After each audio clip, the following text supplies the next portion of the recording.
Welcome to the Blueprint Podcast, where we throw out the old blueprints so you can become who you were always meant to be. I'm your host, Jason Smith, and if you haven't already, make sure you click the subscribe button and share this podcast with your friends on social media and tag me in it at JBirdFit. Today, I have a very special guest for you, Jimmy Rex. Jimmy is a renowned figure in the personal development and real estate space. As the founder of We Are the They, he champions a global coaching program and social movement aimed at helping men lead exceptional lives. Jimmy hosts The Jimmy Rex Show, a highly rated podcast with over 500 episodes, and is the author of the bestseller You End Up Where You're Heading, as well as his new book, Be One: How to Be a Healthy Man in Toxic Times. With over 20 years in real estate, he sold more than 2,500 homes and assisted in the sale of an additional 4,000 homes to investors, including selling the most expensive home ever in the state of Utah. Jimmy also spent 3 years doing stand-up comedy and brings much of that laughter into all of his speaking engagements. His dynamic personality and diverse experiences make him a sought-after speaker and influencer. Jimmy Rex, welcome to the Blueprint Podcast. I appreciate you taking the time with me and coming on the podcast, man. Yeah, man, it's jam. I was looking at your bio, and you did some stand-up comedy. I did back in the day, yeah. I freaking love that. Where were you doing that at, and how'd you get into it? Just in Utah. The owner of the club was a good friend of mine, and so we would just go all the time. And one day I'm like, I'm just gonna get up and try it, and yeah, just started rolling with it. That's awesome. I never progressed that far into it, but after a breakup a long time ago in my 20s, it was one of those things. You dive into novelty. And so I was living in Chicago, and Second City's a thing there. Of So course, yeah. so I jumped into The Second City, classes. took some Mhm. courses, and it's amazing what happens when you do that, because you learn to express yourself in new and different ways, but also embody some of the traits that you admire in other people. You Mm. just don't recognize that can be a vessel to be able to do that. Yeah, that's cool, man. I was gonna do that training and then ended up never doing it, but yeah, that's the spot right there. So, how do you implement comedy then into a lot of your public speaking? Every day. If you go up as a comedian, they expect you to be funny everything you say, but if you're just a public speaker and you throw a few jokes in there, they just love it. Can you share with us how you started your men's group, We Are the They, and what inspired you to do? Yeah, sorry, are we live? Are we going? Yeah, we're going, man. Oh, I didn't even know we We're in it. started up, Yeah. so, all right, thought we were just talking. I give you a little bit more energy here. Yeah, man, no, we're the day I started up. It was funny, I was a real estate agent for 17, 18 years and had hit the peak of my career, and about 5 years ago, I sold the most expensive home ever in Utah, and I was the number 1 agent in my state that year, and just had a lot of good things happening with real estate, but it was a little bit unfulfilling, and so I started just playing with these ideas. I had this thought, like, "I think you need to do something more impactful." And so I just started thinking like, all right, what would I do if I didn't? That was my whole identity, was being a realtor. And so it was like, if I didn't do this, what would I do instead? And ultimately that led me to look at who reaches out to me. What are they wanting help with? What do they ask for coaching advice on? And the thing that, again, that I got more than anything was people would say, where do I find a group of friends like you guys have? Yeah. And I knew I was good at building community. I was always helping my friends connect on a deep level. And so that's why I was like, oh, that's my superpower. That's the thing that I do the best. And so I just took all these different things that I had learned over the years, all these examples and events and activities that I had planned, and I threw it all into this program. And I knew at worst I'd be able to help people connect and meet new friends. And so that's what we did. And we really put an angle on this, or a spin on this, to help men come into integrity and be vulnerable, and be able to talk about what's really going on. And I tried to form like what group could my dad use? Like, he was a great man. He did have his issues and things that would happen. And a lot of the times it was because he never had a place to express his feelings or talk about some of those things. And so I said, what if I could create that with this? And that's how we came about with We Are the They. That's how it first started, in that first group of 50 guys. I'd been a part of a million other masterminds and networking groups, and I knew the best number was of that 50 people in a group. Like around 50, you still have the close connections. You really feel like it's a brotherhood. You start getting much bigger than that, it starts to be hard to remember names, and you don't get as much one-on-one time. And so that's why I formed that original group with 50 guys. And then from there, I launch a new group every 6 months. And then we started the tribe, which is really one of my favorite things. Is it's like more of a just for people that don't have as much time, or maybe the financial commitment for the main program, it allows them to have community as well, and have this spot where they still learn all the lessons, and they really get to meet a bunch of new people, like a very much like a networking group on steroids. And so, yeah, that's how we started growing this. And we're almost to about 500 total guys now been through the program. And how did you settle on the name We Are the They or what? Yeah, about 6, 7 years ago, I used to go undercover with this group here in Utah. We'd go to foreign countries and help rescue kids that were being sex trafficked. And I came back from one of the ops. It was a super dangerous one in Latin America. And my girlfriend at the time, she picked me up at the airport and in my truck, and I started telling her all about the op. And it was a pretty dangerous one. This was, I think at the time, it was like my third or fourth time going to do it. This particular one though, it got pretty gnarly. And as I'm telling her the story and the rescue and everything, she pulls over the truck and she's, "Hey, I don't know if I want you to do this anymore." And I was like, "What are you talking about? Did you not just hear the story I just told?" And she's, "No, but it's super dangerous and it's a bad environment." And I was like, "Well, yeah, this is going to be like part of my life's mission now." And she said to me, she says, "Why can't they just go do it?" And without thinking, I said, "There is no they. We are the they." And when I said that, I was like, "Oh, damn, that's a good motto for life." As people are always like, "Oh, they need to do something about this," or "I wish they would change this." It's no, there is no other person going to do it. So if you see something that you want changed in the world, like you need to be the one to do it. And ultimately, that's how we came up with the name We Are the They. How did you get into doing undercover work? Were you in law enforcement previously? No, the best undercover guys were actually sales guys because our job was to go into these cities and ultimately find the guys that were trafficking kids. And so the people that could connect the most and were just understood social dynamics and those kinds of things did really well. I heard another guy speaking about the group and just obviously touches you. And I just felt called to be a part of it. And so I went up to him afterwards. And I've always been pretty good at networking and being able to find a way to create enough value that people want me to be there. And so did that with this group. And I had to train for about 6 months with some like undercover fighting training and things like that. And after I did that, they gave me a chance to go on that first stop. I also speak Spanish fluently. I served 2 years of a Mormon mission back in the day in Mexico. And so that helped a lot because I could speak the foreign language.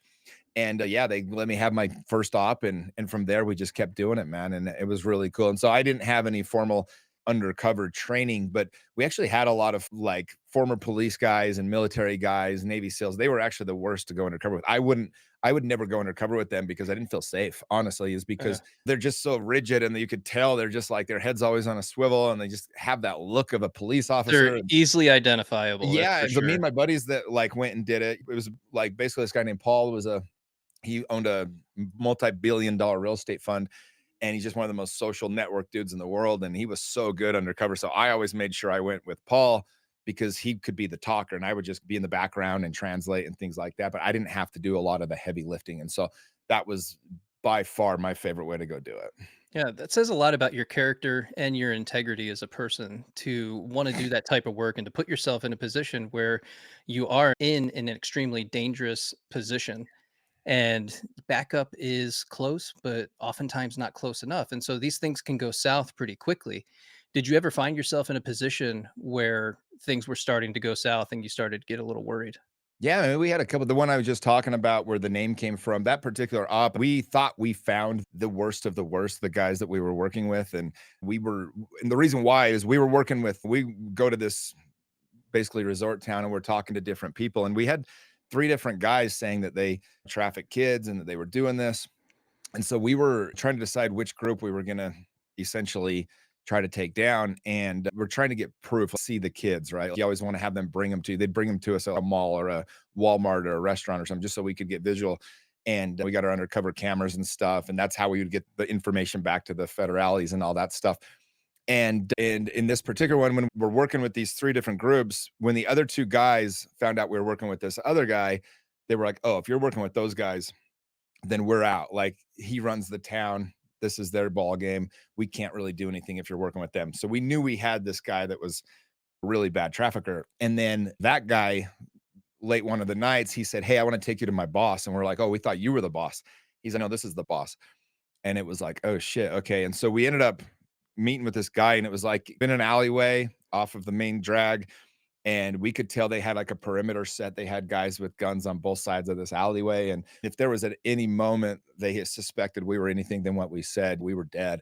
We had another guy that we were working with, a different op in another country, that ended up getting shot and killed while we were in the middle of working with him. We had another time in Tijuana, actually, which is like the scariest place we ever did it. But we found ourselves in just a really bad spot with these traffickers. We were in this hotel that had no exit, no windows, and that was like our meeting spot. And the guy that was over all of us as far as making sure we were going to be safe, he was like, "Guys, we got to get out of here. This is a death zone." And we got out of there. We ended up actually getting arrested by the local police and that op. But crazy stuff, man. There was 3 or 4 times where it was a little touch and go. I It was funny probably about 4 years ago. I think I went on my last op, maybe 3 years ago. And I remember I just was like, I've done this. Like, this has ran its course. I don't feel like I need to do this anymore. And that was it. I retired from doing that several years ago because it was a little dangerous. I was like, it hit home. I was like, this only has to go south one time and we're dead. And so I quit doing it a couple years ago. But it didn't stop your desire for service. And so you have that conversation with your girlfriend. We are the they. How long did it take you after that to start to build out the community? And what did that implementation process actually look like for you? Yeah, originally I didn't know what I was gonna do with it. I got the tattoo on my arm when I came up with the logo or the motto for my life, but I didn't really Yeah, plan on doing anything with it. And then it was after I sold that big expensive house in Utah's most expensive home ever. It's $32.5 million house, and I got a seven congratulations, by the figure. way. Thanks. Yeah, no, I got a seven-figure check in half a day's work, and but it just wasn't. It just I knew I needed to do something different. There was a realtor that I was close with, or not super close, but we did business the same way, calling for a lot of for sale by owners, and he got shot and killed getting his rent at a fourplex. And all the news like outlets and everything was just like realtor gets killed, realtor shot, realtor this. And I remember thinking to myself, like, I love being a realtor, but like, if I die tomorrow and the only thing I was known for is being a realtor, I feel like I left a little on the table. And so I just started this path of trying to figure out what I wanted to do. And it wasn't until about 2 years after that. And by the way, there's a pretty good lesson in this. Like, people oftentimes, because they can tell that I've really found my passion and my joy of what I get to do now. And they're like, "How did you come up with it?" And it really started as a different idea. And then that became a different idea. And then that became a different idea. And it was like I was always pursuing it. I was always working on it. I was trying to figure out what this was going to be, the next stage of my life was going to be. And it was terrifying, man. Like, I was making multiple seven figures selling real estate. And so to turn that over and just stop doing that was just the idea of that, the thought of that was terrifying. But I knew I needed to do something more impactful. And in the doing of trying to figure out what I would do next, I kept coming up with these ideas that kept transforming and ultimately led me to this program. And so it was about 3 years ago, but yeah, the summer 3 years ago, that I finally went, okay, I know what I want to do now. It's going to be a coaching program. It's going to be for men. That was cool too, because I felt like an imposter at first. I don't know. Who am I to start a coaching program? I got plenty of my own issues and everything. But it was in a meditation. A friend was helping me with a guided meditation, and she said, "Jimmy, who needs this?" And that was when I realized it was going to be men. And instead of it were originally just going to be a big coaching program or whatever. And that was like, oh, this is a men's community and I can help men become friends. And that was really when it formed. And so I'd say about 3 years ago is when I really had clarity of what it was. And then from there, I just started building it out. That's awesome. I went through something very similar recently. I had started my social media, and I've been doing it for about a year and a half now, and it's built out to this thing where we talk about attachment styles. I bring on a lot of different therapists and coaches, authors, podcasters. We talk about relationships, how to build and cultivate them, and heal your insecure attachment style so you can be more secure within yourself. And what I found was in the comment section was a lot of men starting to say, you know what, I have an anxious attachment style. I'm struggling with this. And all these struggles started to come out of that. And I'm like, interesting. Didn't expect that from what I created. And Mm. now here we are. Then that transitioned into what's on my shirt, the Antera Society that I built out in January. And so I'm asking these questions because I too felt that experience of who am I? I'm a former police officer. What do I have to give in this experience to other people? Where can I lead them? What can I show them is possible for them when I'm still very much in this process of creating and building these things out? So Yeah. I'm curious, what are some of the challenges that you've faced with the creation of your men's group? Yeah, so many, man, and that's the fun part, right? I think that the reason why leaders are people that have a vision and then you work it and you make that vision come to life. But in that, there's a lot of messiness and there's a lot of things that happen. And one of my things I didn't see coming was a lot of the wives and girlfriends originally were feeling left out. And so there was a little bit of pushback there, a little bit of jealousy, a little bit of just, hey, wait, well, my husband's now spending all this time with all these guys away from our family. And I started going at the time, there wasn't really any women's groups here locally, at least that I knew of to send them to. And so I tried to do a women's group and put my heart into it, but it honestly, I hired one of my mentors, a woman that is a brilliant one-on-one coach, but she'd never done anything like that either. And it just never became what I wanted it to. So I had to end up shutting that down. My one-on-one coach and mentor is Ed Milet, and he had the idea. He said, "Hey man, I really think you should do something for kids. Nobody's doing it, nobody's touching it." So we ran a next gen program for the youth and ran that for a full year. And it was awesome as well. But again, I realized like we can do anything, but we can't do everything. And I was getting stretched too thin. Last year, to give you an idea, I did 34 weekends. I was running some kind of event. It was just way too much because I'm working my day job Monday through Thursday, Monday through Friday. And then I've got to work basically 2 out of 3 weekends I was working as well. So just so much time and effort. And I was starting to get burned out a little bit. So I had to turn that over to a friend that I trust and do away with that. And then you start learning on scaling. It was like when I launched my original group, my hope was to get 50 guys to do this program. It's a 2-year program. And I had 147 people apply in 8 hours. And I was It's like, oh my amazing. gosh. Yeah. And so I knew I had hit a need. I knew I had something, but I also was not unaware of the fact that what am I going to do for these other 90 guys basically that aren't going to be able to be in the program? And so I started this tribe up. And the tribe is a really cool part of the program because it's a feeder system for the main program, but it also just helps these guys find community and purpose and all that as well. But then there's been a lot of challenges with the tribe because it's not the leadership program, and it's just you're just always constantly shifting and changing things. And I've tried a lot of stuff that worked and some stuff that didn't work. I've brought guests on where at the end of the call we're all like, what the hell is that? And I'm like, I don't know, their social media was really good. I thought they were gonna do. I remember I brought this one lady on, we were talking about health, and all of her stuff on social media is brilliant. I think she's a brilliant human. And as soon as she comes on, first 3 minutes, she's talking about how awful it is to eat meat. And I'm like, where did this come from, girl? This is nowhere on your socials. This is not how we believe. And the whole group was just like 50 dudes that are very masculine men. And they're all just like, bro, what the hell are we doing? And I'm like, I Right. don't know. So it's been fun because I give myself a lot of grace. I always pay attention to what I'm doing. Like the effort in is where I get my reward. And so a lot of people focus on the result, and that's where they feel the reward or not. And that's not how I look at stuff. I don't look at how it ends up. I look at how was my intention? How hard did I work on this? How much did I put into this? And that's what means so much to me. And so the guys know that too. So they give me a lot of grace, man. We've had so many things happen that it's just funny to us. Like we tried to do this drum circle one time that was the biggest disaster of all time. And I brought this What are you, Aubrey Marcus? Come on. dude, it was yeah, no, and I brought a lady in to do some shadow work with the guys, and that was an even bigger disaster. Dakota's sitting next to me, our podcast director. He was there. He's smiling a little bit. And so you try these different things, and sometimes they work and sometimes they don't. But like and Ed says this all the time. He says the most successful people I know are just willing to take action, not knowing if it's going to work. And I think that's the key is you don't have to everything doesn't have to work. I learned this at a young age. I tried all these businesses when I was young. It was interesting. I was 21 years old. I started a TV show, and I went for 2 years. I ended up becoming the number one show on KJazz, our local station here in Utah, on Sunday nights. But I was losing money. Nobody actually knew that. I was paying everybody else, and I was doing all the sponsorship, and I was the host, and I was the producer and the director. And it was crazy, but like I ended up losing money, but to the world, it was like, oh my gosh, look what Jimmy just went and did. And then I started a meat company. It was the same thing. It's like my partner ended up stealing all my money. It was a disaster. But on the outside, everyone just said, dude, look at Jimmy. He's got this on meat company. He's got all these sales guys going out. Like, good for him.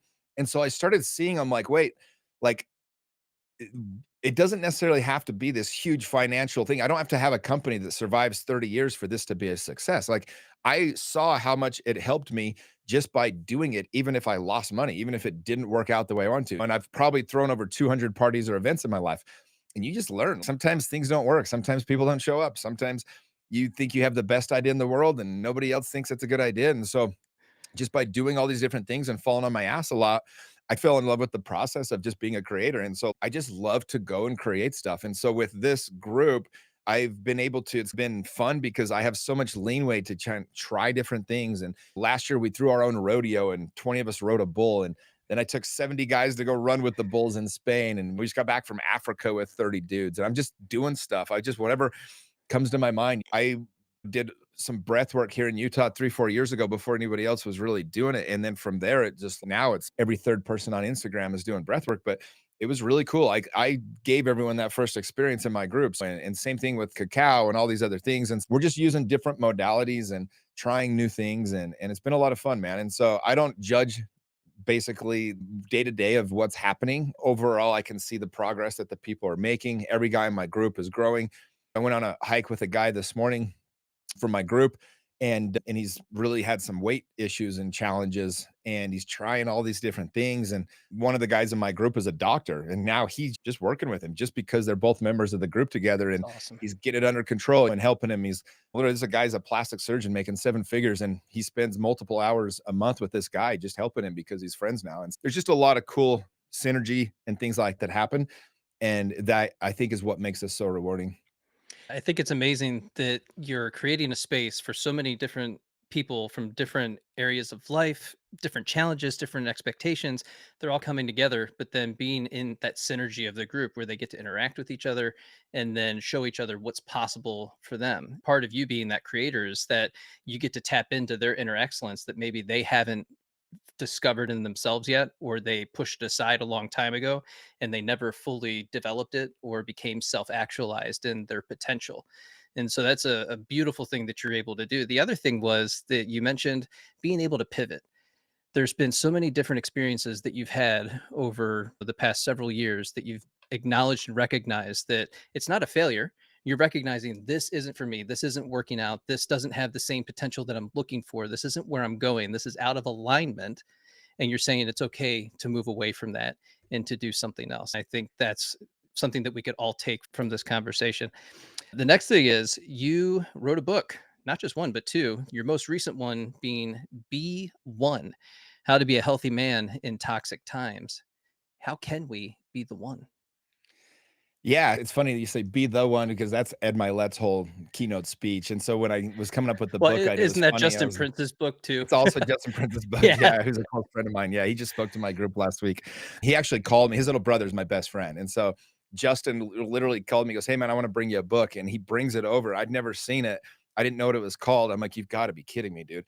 I pulled up my book. It was the cover looked the exact same, and mine's Be One and his is Be the One. We both just laughed. I was like, "I'll change mine a little bit, bro." Like, we like to think that we're helping each other push sales when people think they're buying the other books. Yeah, man, I it was when I started working with Ed again, he said, "Man, we gotta get this information to the masses. We've got to be able to get what you guys are doing, how you're helping men reconnect to themselves and each other and all these different things. Like, we have to be able to get that to the masses." And so he said, "You got to write a book."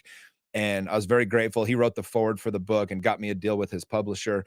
So we got a really great deal with Wiley as our publisher and went to work on the book. But yeah, it's just basically a roadmap of how to be a healthy man. We live in times where people really don't understand how many forces are working against us. There's so much, like, we can't, there's very few sources that really make sense anymore. The news can't be trusted. Doctors after COVID can't be trusted. It's all these things. So it's like, where do people go? Like, how do you figure this stuff out? There's so much noise on the internet, right? You never know who's, everybody has a microphone now. Back in the day, you had to be qualified to talk. And shit, man, here we are talking to each other, and we might not have any qualifications at all. And so, Might at, not. at least writing a book, people can see what you think and dissect it a little bit. And so it's been cool to get the book out and to see how it helps. I think I had a lot of things in my life. I went through a lot of different experiences. I just was living life at a large level. And in that, you learn a lot of lessons fast. I had a lot of great mentors and coaches and just people that helped me. And so I just took all the lessons that had changed my life and kind of put them into that book. Like when I learned how to deal with shame and learned how to reconnect to myself and some of those different things that I had to learn through years of working on it and just trying to better myself. And I had this self-awareness always that I'm the problem. And so I was always looking for the solution, which is a absolute superpower because it forced me to go and just always looking for more answers. Read over 500 books on self-development and just did all these different things. And yeah, that's the book is what it's all about. It talks about how to create really deep friendships, talks about all the types of things, what it is to be healthy. A lot of times people think it's a health issue, and it's a more of an emotional issue than a physical issue when you have some kind of health problem. And it's talking about that. And I think a lot of the mistakes that people make today, men especially, is we try to mask whatever's happening to feel better in that moment, whether that is putting on the mask of comedy or athleticism or even more destructive things like numbing it out with alcohol or drugs or pornography or whatever it might be, or just all these different vices that are out there, even like fantasy football, all these things that inherently aren't necessarily bad or evil, but when we're using them to mask or to block feeling a certain emotions, it keeps us from being connected to ourselves. And I talk about the key here is to feel more, not to feel better, and talk about how we can do that and some of those things, and how having deep, vulnerable conversations with the right people in the right circles can help you really get to the root of what's going on and get that healing that people want. I like that you put a quote from Marcus Aurelius on the front of the cover, and it's waste no more time arguing about what a good man should be one. And for those who are interested, it's book 10, section 16, if you want to find it and look that up. But what does it mean to be a good man in 2024? We have so many different people with all these different men's groups. And one of my goals is to bring as many men's groups together to collaborate, to be more in a collaborative process than it is. This is what it means to be a man over here and over here. And there's all these different definitions that we can come together and recognize that we're not all that different at the end of the day. Yeah, to me, there's a couple things. Number one is I say this is the first thing to be a good man is you can't be a liability to the people in your life. You have to be an asset to the people around you. So, what does that look like? Number one is financially and physically, you've got to get your house in order. I think that's the base root of being a good man is that people can depend upon you, right? People can look to you for support. And so, like you have your emotions in check, and you are able to, again, if my friends or my family or whatever else, if things go wrong, do I physically, can I take care of it? Can I help them? Financially, can I make sure that I'm not a drag on everybody around me and those kinds of things? And then from there, it's ultimately just saying, how do I feel deep down? This is the way I like to say it to my guys. It's if you're being a good person. And that's why that quote is so powerful. I don't have to tell you what's right and wrong. Like, you freaking know if you're doing the right thing, if you're being good, if what you're doing is in integrity. Like, and guys will they'll justify it or say it's not that really whatever. And it's no, I call it in the book, I talk about leaky energy. And what that is, it's the guy that's liking way too many of this girl's posts on Instagram, right? But secretly he's crushing on her and he's married. Or it's the guy that at the office and every time the secretary walks by, he just waves her through with his arm on her lower back. But really, he's got a little bit of some sexual feelings there for her. It's like these little things where you're out of integrity, but you justify it or you act like it's okay. Or it's, and so like the reason why that quote is so powerful is, let's do, would your wife be okay with this? Somebody was being inappropriate recently, in my opinion, a married man, with how much he was texting my girlfriend from a business standpoint. And I just asked her because she was like, she's a little naive about it. And I was like, I saw through this guy 100%. But, and basically just said, look, let's say we're married, it's 10 years down the road, you're home with our two kids. Would you be okay with me sending these texts to a hot 28-year-old girl or to a hot 30-year-old girl? She's absolutely not. I said, there you go. That's how you can know. You don't have to argue about this. Look, it's out of integrity, then it's out of integrity. And if in every relationship has the things that they are okay with or not, but ultimately when your energy's wrong, when you're being an asshole, when you're doing something that's not on the up and up, does everybody involved have the information they should to make a good decision? My real estate team, that was our one rule. Hey, we communicate, we get back to people, and we make sure that everybody involved has all the information they need to make a good decision. And as long as we never broke that rule, never got in trouble. And so that was like the one rule I always hung everything on. And that's just part of being a good person. It's as simple as like when you pee on the seat and you're going to the bathroom, do you wipe it off? Like, you see the pee on the seat, I someone's totally coming. leave it, man. But my point is, like, someone's coming in after you. You can tell Yeah. us that when a society is healthy, there's a famous proverb, a Chinese proverb or something, but it's like when you have people that start planting seeds for trees they're never going to get shade from, you have a healthy society, right? And so that's what it's about. It's, look, people are never going to see you do this. You're never going to get any credit for this, but do the good thing anyway. Like, just be a good person. Show up in a way that, like, you even though it'll never benefit you, but will benefit somebody after you, then do it. And in a similar vein, what does it mean to be a good friend? Oh, I love that one. I talk about, I think where people get in trouble with friendship is they want all friendships to mean the same thing, and they just don't. Uh, And I talk about this in the book. There's basically three types of friendships. There's essentially friendships of utility. Like, I benefit your life, you benefit mine. Probably some kind of business thing, whatever that might be. And then there's friendships of entertainment, basically, like friendships of it's just for fun. Like, we go out to parties, we see each other, we're in the scene together.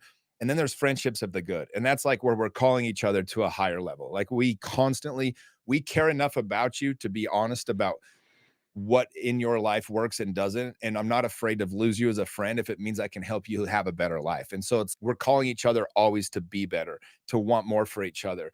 I give an example in the documentary we made. If you go to my YouTube page, I did a little documentary about We Are the They in one of my events. And I tell a story about one of my friends. We were going to Vegas for a buddy's birthday party. And this is a married guy and has a couple kids. And on him and his wife, it was definitely not okay if he were to go to a strip club. Like that was a big no in their relationship. And I knew the first night we were going that he was headed off to the strip club. He was pushing me away energetically, and I could just tell that this dude was in his bullshit. And it comes back to it. We were sharing a hotel room. I even knew he shared the room with me, so his wife felt safe. And so he comes into the room at 4 a.m. trying to pretend like he'd been gambling all night. And I was like, "How was the strip club, bro?" He said, "What are you talking about?" I was like, "Bro, I knew you went to the strip club 8 hours before you went because of your energy." He's like, "Geez, my wife already thinks I cheat on me. I didn't do anything. The girls weren't even that hot." It was like, hold on. Like they could have been, and you could have. And if you keep doing this, you're going to. And I basically just said to him, "How soon do you want to tell your wife, or do you want to just live with this block between you guys energetically?" He's like, "I can never tell her, she'll leave me and all this." And I was like, when we just basically, I watched me and my other friend called him into integrity in a way that you only do it. Because what most guys would do is vouch for their buddy, cover for him, tell him that it was fine. Yeah, dude, she's not supporting you anyway. But if you truly love that man, you don't want to see him destroy his family. And I've been that friend where maybe I wasn't close enough friends with someone, or I didn't think they'd listen, but I didn't stop them when they were destroying their family. And it did destroy their family behaviors that I watched firsthand. And I learned that when I was younger. And so that's what it means to be a good friend, is you love them enough to like step up for them in ways that you have nothing to gain. You're doing it just because you love that person. It's selfless. And I think that's really what true friendship's all about, is when you know somebody, all the negative things about them, and you choose to love them anyway. But also being able to be a good friend means that you have boundaries and you make sure that you're supporting each other and you show up for each other and you let each other know when you need each other and stuff like that. And it's also okay to recognize that when somebody's out of integrity with themselves and you have the conversation with them, but you recognize that it's not a part of who you are as a person, that you can begin to separate yourself from that type of friendship or relationship because you do want to remain in integrity with your own goals, values, and standards for your life. And so if you allow the people that are going to lie, cheat, and steal into your life, then you can pretty much guarantee that they're going to do the same thing to you eventually. Yeah, it's so true. And I have so many friends that I still love them the same, but we're just not as close for one reason or another. We grew apart, and I think that's okay to recognize. You also do retreats, and I'm curious what those tend to look like. Yeah, so my program, like I said, it's a 2-year program. So we do 8 retreats. We do one a quarter, and they're designed to help people. One of the things that I learned what helps friendships go deep quickly. And so some of those things are traveling together, having big experiences together, having emotional moments together. And so it's all designed around creating as much as that as possible. And my whole philosophy on human beings is we can't change anybody, but what we can do is create a container safe enough for them to be inspired to want to change themselves. And so my entire purpose is to create enough FOMO around the event that nobody misses. And then once they're there, they get inspired, they know what they need to work on, and then they can change themselves. And my only job is to get them there and then to help them feel safe and feel inspired. And I bring in different speakers. We do a lot of spiritual activities, breath work, like I said, other activities. We do a lot of journaling work. We do a lot of sharing, like after we have these big experiences, to talk about what's going on with us and just create that container where we can all talk about whatever we need to. And it's been really cool to watch. And we also do some really fun stuff. We swim with sharks and we jump off big cliffs. And we just got back from Lake Powell with a group. We walked on hot coals and went boating and jumped off the cliffs. And we had a Roman candle war where we all had a Roman candle that shoots 240 shots at a time. We all shot each other, just crazy stuff like that. But it's just fun, just guys being guys. Can you And share the story, the shark story? sure. Yeah. Yeah. So I took a That's group. so good. Yeah, and I got a tattoo on my finger of a hammerhead shark because of this story. So I've always loved sharks. I've had the chance to swim with a lot of big sharks in open water, tiger sharks, hammerheads, bull sharks, all that. And so I took my group a couple of years ago, 2 years ago, to the Bahamas and to Tiger Beach. On our way out there, we got a call, and it's about a 2, 3 hour boat ride out there. And the captain said, "Hey, the wind's too bad for the next 4 days. There's no chance of getting to Tiger Beach. Don't even come out." And I'm like, we still are coming. I've got 35 guys have taken work off that are planning on this. Like, we need to make this happen somehow. And he's like, dude, I'm telling you, and there's no way to do it. And I asked this question that I always ask: if I was crazy, what option could possibly work? Like, it's just everything's on the table. He's like, there's another island. If you want to charter a plane, we could go to that island and you can probably swim with giant hammerheads. I was like, done, let's go. So I chartered this whole plane for everybody while we're there. We're going back and forth every day to this other island. And the first group, they didn't get to go even to go see the great hammerheads because just a bunch of things happened. And so they're all bummed. The second group I was on, 15 guys, we all saw multiple giant hammerheads, tiger shark, bull shark. Awesome. Like, coolest dive ever. Those guys are thrilled. The other group was coming back for day 3 now then to try to see if we could make it happen. And they're like, hey, stay with us. We want to make sure we see the tigers or the hammerheads or whatever shows up. So I stay with them. And it's not a zoo. So, like, you're in the ocean. You don't know if they're going to show or not. Right. And so we go out there. We get there about 1 o'clock. And the day before, the hammerheads showed up about 3 o'clock. And when you see these things, they're bigger than the size of my room. Like, they're ginormous. It's the coolest thing ever. And you can't believe they're in the ocean when you see them. It's so cool. But 3 o'clock hits, nothing. 4 o'clock hits, and they told us we had to be done by 4, or that was our deadline. Nothing. And we're like, hey, man, just give us a little bit more time. Let us keep working on this. Give us another hour. And we talk him into giving us like another half hour. Finally, 5 o'clock, man, nothing. And the guy's like, I'm so sorry, you guys. They're not here. Look, we're going to do a dive. There might be some lemon sharks or something down there. So we all jump in. I'm the last one in. And I told the captain, I said, dude, what are the odds the hammerhead shows up right now? And he just goes, look, dude, I'm so sorry, but it doesn't happen. They're not here. I'm not even taking my gloves to feed them if they do. And so we get in, but I know that sharks have 8 senses. And I just believe in energy and manifesting. So I'm like, no, screw this shit. And so everyone's staring at the little stupid lemon sharks in a semicircle. And I just am staring out into the deep blue. And I'm just swearing. I'm just like, come on, you little motherfucker, get out here. Like, just one, come on. I'm like, just one, please. Like, you got to understand, I felt these guys' disappointment in the boat. Like, they had, first, we didn't get to go to Tiger Beach. And then they didn't get to do the first dive. And then this dive, the sharks didn't come. It was just like hit after hit. And I'm like thinking about, they're going to have to tell their kids they didn't actually get to swim with the sharks and all this other stuff. I'm just like, I just need one hammerhead. And this whole trip is like, puts the exclamation point on it. And after about 20 minutes, dude, I'm just staring into the deep blue, and I'll be damned, like manna from heaven. This giant hammerhead comes swooping in, and it stayed with us for about 35, 40 minutes. And everybody got to swim. And I was like literally bawling under my goggles. I was so excited. And we got up. And it was so funny. The captain looks at me. He goes, bro, I've been doing this a long time. That's never happened. He's like, you're a lucky guy. And I was like, hell yeah. And anyway, but it was just one of those things that just taught me, man, like, we can manifest stuff. And I believe that I manifested it. I don't care if anyone else does, but that hammerhead showed up, and somewhere he heard the signal of like, all right, I'm gonna go see what this dude's all about, why he's calling me in here. So yeah, man, it was really dope. And just get the guys that experience. And I think my favorite compliment I get from the guys is that I over deliver always. I'm obsessed with creating value and making sure that I fall through with creating enough value for the men. So it was pretty awesome.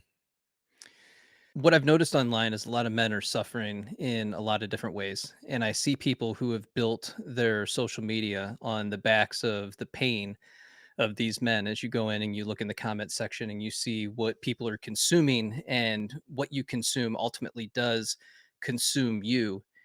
What would you say to the person who is in that position right now, who is struggling, who's going through it, who's looking for a place where they can fit in, where they can belong, where they can reach out and gain support from people who are struggling like them, but without having to dive into the pain repeatedly over and over again and wiring that pain in over and over? Yeah, it's a couple things. Like, number one is you do have to find a group that supports you, man. Like, you got to have the accountability, you've got to have the community, you got to have the support. I didn't think it existed, so I created it. I do believe that my community, we're a national, we have guys in almost every state, is the best group for men. If it's not my group, find one that works for you. But you've got to have a community that supports you, but like truly supports you, like lets you be you and show up however you want. I recommend, if people want to see what my group's about, they go to watch that documentary on my YouTube. One of my favorite things on that documentary, there's a guy whose brother died and how he said he'd never felt so supported than when he joined this group. There's a guy that it's our first gay member, at least that we know of. And he says, the first time I've ever been in a room and I feel like everybody wants me here. Like we truly have a support. Like we don't give a shit how much money you have. We had a guy that flew in our first event on his private jet and the house was full of beds were full. So he had to sleep on the couch. It's like nobody really gives a shit how you show up in this group. It's true. But you want to find a community that'll accept you as you are, but that inspires you and encourages you and holds you accountable, becoming a better version of yourself. So that's the first thing. And then the second thing is you've got to do the daily habits and the things that make you happy. So many people can't figure out why they're not happy, but they don't do the things that make you happy. Get up and get going in the morning. You got to get some sun. You got to get walking. You got to get moving. You got to get to the gym and push some heavy weight. You got to eat good food. You got to take care of your body. You got to drink enough water. Don't drink alcohol or things that are poisoning you, especially if you're suffering a little bit. Like you've got to make phone calls to people. Anything that you want, you need to give away. So if you want more love, start calling some guys, start freaking sharing some stories, start trying to help other people. And in that, it's really hard to be depressed when you're in a state of gratitude. And I have my gratitude list every single morning. I got 4 or 5 guys send me their gratitude list of everything that they're grateful for. Our mind is searching for what's going wrong. And so when you're in a state of depression, a lot of times or you're just down, you're just seeing everything that's wrong. And whatever you focus on is what you're going to feel. And so doing those gratitudes just changes the game for you. So you can start looking at what's going right, what's actually working for you. And that's the power of being able to, again, be around other positive people, like our group of friends. Like if your life's falling apart, we're there for you, but we're not going to let you live there. We're going to hear it out. We're going to talk about it, and then we're going to help support you as you build it back up. And so that's, I think, to anybody that's out there that's suffering a little bit, like find a tribe, find a group that really is going to be able to support you, that has your back, and that allows you to openly share things that it's a safe container, but at the same time is going to encourage you to be more. Is there a question after your 500 episodes that I should have asked you, but I didn't? I don't think this was so, man. You're prepared. It was a good interview. I always say the best podcasts just feel like a conversation between two people chatting, and that's what to me. And I don't think so, man. I'm not one of those guys that throws in that one question every time in the podcast. People always Right. ask questions like, if you could go back and talk to your younger What's your self? spirit animal? Yeah. Yeah, whatever. At the end of the day, man, hopefully some people took something away from this. I think what you're doing is awesome. I love the mission of bringing the different men together. And because there is a lot of noise out there, but I believe that there's different groups for different people, and find the person that you want to be like, or that inspires you, and go find ways to be around them. If that's their group, or if they coach or whatever that is, if they have a book, like that's the way to do it. And you're going to be able to collapse time and get to be more like that version of yourself you're trying to be by being around people that are already there. Absolutely. Jimmy Rex, tell people how to reach you and to get your book and watch your documentary. Yeah, my Instagram, Mr. Jimmy Rex, that's where I put everything. Basically, that's the best way to get a hold of me. Give me a follow. If you have any questions, I answer my own DMs. Happy to help any way I can. But then, yeah, my podcast is The Jimmy Rex Show, and have amazing guests. I just interviewed Rob O'Neill, who killed Osama bin Laden. I just interviewed Jerry West a couple months ago before he passed away. I got a lot of amazing guests and people on that. Ed Milet, Lewis Howes, Grant Cardone. Yeah, you get everybody. Yeah, it's fun, man. And I think that's the best way to figure out. If you want to find out more what I'm about, that's the place to check me out. And be sure to get his book, B1. It is everything that Ed Milet said that it is, and I think you're going to get a lot of value from it.